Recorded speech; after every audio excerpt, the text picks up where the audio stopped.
भूत प्रेत की कहानियां सुनने में काफी मजेदार तो लगती है, पर जब किसी के साथ ये घटना घटती है उसे कई दिन तक पता ही नहीं चलता कि आखिरकार उसके साथ हुआ क्या था। नमस्कार दोस्तों, स्वागत है आपके अपने चैनल द हॉन्टेड रेडियो में। आज की कहानी मुझे मेरे एक दोस्त ने सुनाई है। ये घटना उसी की आप बीती है। आगे की कहानी मैं उसी के पॉइंट ऑफ व्यू से ही सुनाऊंगा। हाय एवरीवन, मेरा नाम सूरज है। बात तब की है जब मैं 15 साल का था। एक बार मैं, मेरी माँ और मेरा छोटा भाई धीरज, हम तीनों मेरे मामा के घर उनके गांव गए थे। तब गर्मियों की छुट्टियां चल रही थी। मेरे मामा के गांव में तब काफ़ी पावर कट भी चल रहा था, इसीलिए घर में काफ़ी गर्मी हो रही थी। मैं आपको बता दूं कि मेरे मामा ने उस वक्त नया घर बनवाया था, जो कि गांव के आखिर में ही था। वहां आसपास तो ज़्यादा घर नहीं थे, लेकिन मामा के घर के ठीक पीछे एक छोटी सी झोपड़ी थी, जहां एक बूढ़ी औरत रहा करती थी। गांव के सारे बच्चे उनसे खूब डरते थे। उन सब का कहना था वो बूढ़ी औरत एक डायन थी और जादू टोना भी जानती थी। सच बताऊं तो मुझे भी उस बूढ़ी औरत को देखकर एक अजीब सा डर महसूस हो रहा था। एक दिन सुबह पता चला कि वो बूढ़ी औरत चल बसी है। उस औरत का तो कोई नहीं था, इसीलिए सारे गांव वालों ने मिलकर उस औरत की अंत्येष्टि क्रिया करवाई। जिस दिन वो औरत मरी, उस दिन रात को फिर से पावर कट हो गया था। मई का महीना था, घर के अंदर काफ़ी गर्मी थी, तो मैंने और मेरे भाई धीरज ने ऊपर छत पे सोने के लिए चले गए। पर कुछ देर बाद मेरी नानी ऊपर आई और हम दोनों को ज़बरदस्ती नीचे सोने के लिए ले गई। लेकिन नीचे गर्मी काफ़ी थी, तो रात के करीब 12 बजे के आसपास मैं और मेरा छोटा भाई, हम दोनों अपने तकिए और एक चटाई लेकर ऊपर छत पर फिर से चुपके से चले आए।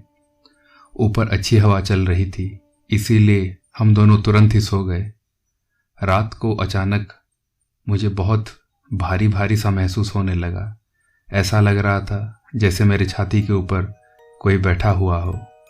मैं आंख भी नहीं खोल पा रहा था, ना अपना हाथ पैर हिला पा रहा था। एक अजीब सी घुटन और डर का एहसास हो रहा था।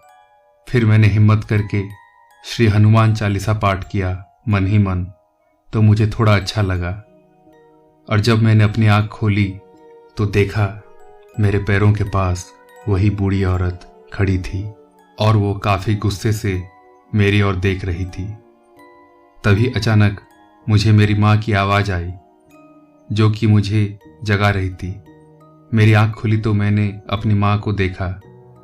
मेरी माँ ने कहा, चल नीचे चल, ऊपर नानी ने सोने के लिए मना किया था ना। इसका मतलब मैंने जो कुछ भी देखा था और जो कुछ भी महसूस किया था वो बस एक सपना ही था। मुझे थोड़ा अच्छा लगा। फिर मैंने माँ को पूछा, धीरज कहाँ है? वो तो कब से नीचे चला गया है, माँ ने जवाब दिया। फिर एक बार मेरी आंख खुली। मैं छत पर ही सोया था। मतलब मेरी माँ का ऊपर आकर मुझे जगाना वो भी एक सपना ही था। मैं तो सपने में ही सपना देख रहा था। अब मैं हड़बड़ा कर उठा। मैं खड़ा हुआ कि मेरी नज़र उस बूढ़ी औरत के झोपड़े पर पड़ी। मैंने देखा उस झोपड़े में से एक दिए की रोशनी बाहर आ रही थी। फिर मैं गौर से उस झोपड़ी को देख रहा था कि अचानक वही बूढ़ी औरत उस झोपड़े से बाहर आई और मुझे देखकर अपने पास बुलाने लगी। मैं डर के मारे दौड़ते हुए नीचे भाग गया। नीचे पहुंचने के बाद मुझे याद आया कि धीरज तो अब भी ऊपर सोया हुआ है। मैंने घबराते हुए अपनी माँ को जगाया और धीरज को ऊपर से लाने के लिए कहा।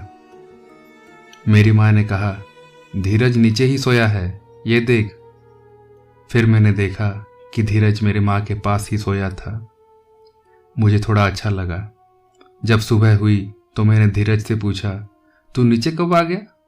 रात को तो वही मेरे पास ही सोया था। धीरज ने जो कहा वो सुनकर मैं तो डर के मारे पसीज गया। उसने कहा कि कल रात तो मैं ऊपर गया ही नहीं था सोने। तो रात को मेरे साथ कौन सोया था ऊपर। तो ये थी दोस्तों आज की एक छोटी सी कहानी। पसंद आए तो प्लीज़ लाइक, कमेंट और सब्सक्राइब करें। धन्यवाद।